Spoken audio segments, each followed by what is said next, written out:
Hello, and welcome to Trinity in 20 this week. And as we're here together, we're not going to do a walkabout in our building today, but I wanted to take a moment and talk about Lent.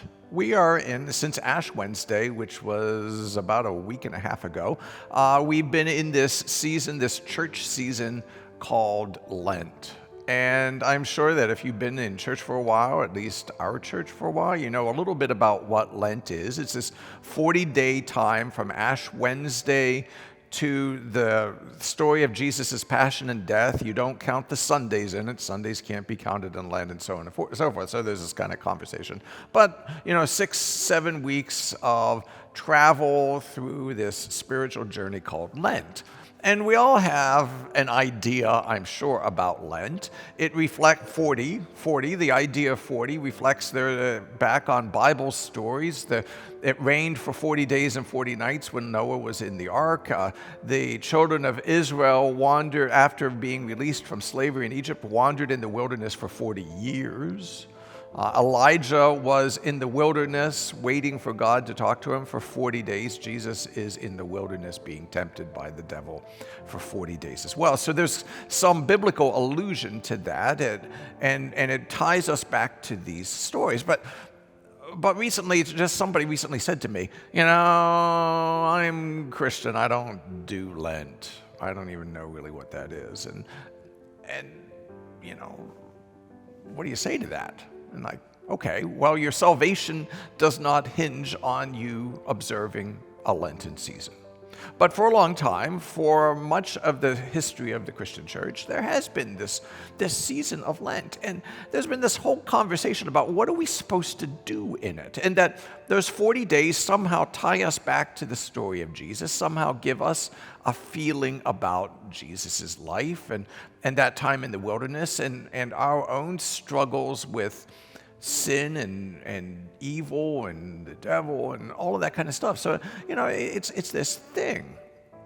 And we are in this place where we know and we hear people talk about, there's even little jokes about, giving something up for Lent, right? You give up something for Lent. And we've all joked about how, we're going to give up Brussels sprouts or broccoli, something that we wouldn't do anyway because we're going to somehow make this sacrifice of nothing.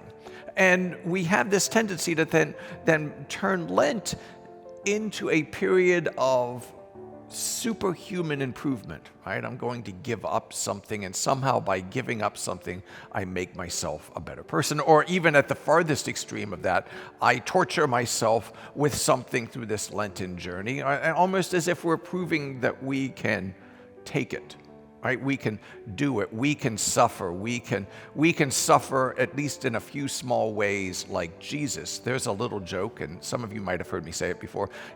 It's Lent, put a tack in your shoe and feel bad about yourself because Jesus died for your sins, right? We approach these things as if somehow we can, as a friend of mine said one time, as if we can perfect and achieve our own salvation.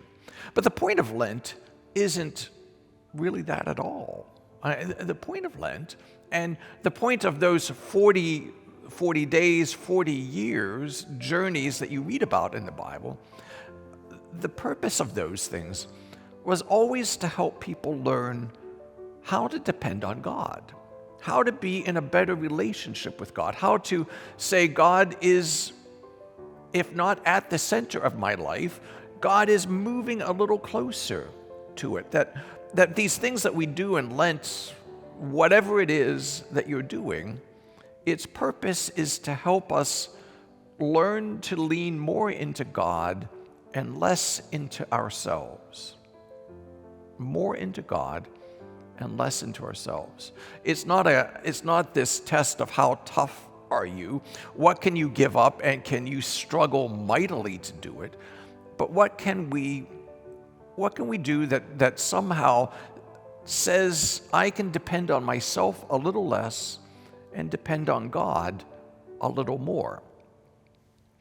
There is in some places there's been a little bit more of a tradition. Well, I'm going to take on a particular task for Lent. I'm going to take on something. I'm not going to give up something. I'm going to take on something. And I would never recommend to anybody doing that. That part of that is to say, I'm going to do more in my life?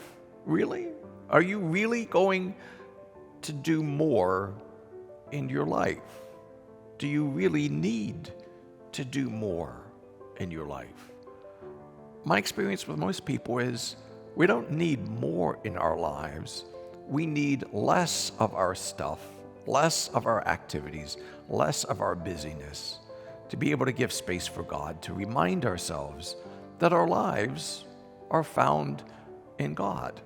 If you haven't begun any sort of Lenten journey yet this year, it's not too late. This is still something you can do, and I would encourage you to do it. Remember, this is not a competition that you have to win. If you've missed the first 10 days of Lent, so be it.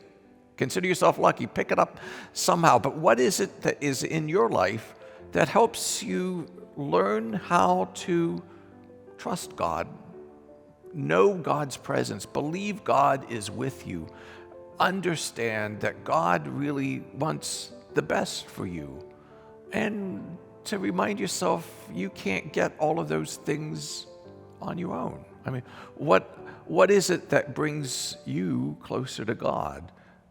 If there is some way that would be possible, lean into that for the rest of this journey until Easter. Lean into that a little bit more and see what it feels like. Try it out and see where it takes you. Wherever you are in your Lenten journey, as we are here still early into the Lenten season, I wish you God's peace and God's blessings as you make that journey through these next days as we try to make our way towards Easter. Peace be with you. See you soon.